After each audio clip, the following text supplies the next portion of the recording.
the message gets clearer and clearer the more we open up and surrender to the knowing that we have a purpose.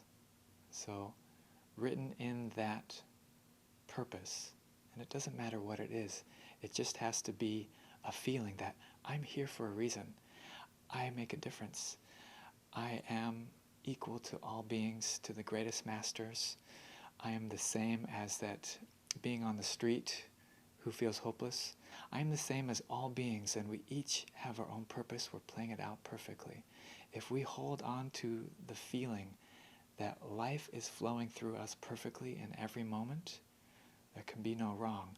And in that realization, we will create our circumstances to be more and more perfect, to be aligned with that feeling of, yes, life is working, and life is working through me to accomplish something. And in that feeling of accomplishment, there is a drive, a creative will, and that's where the will of something higher sets in.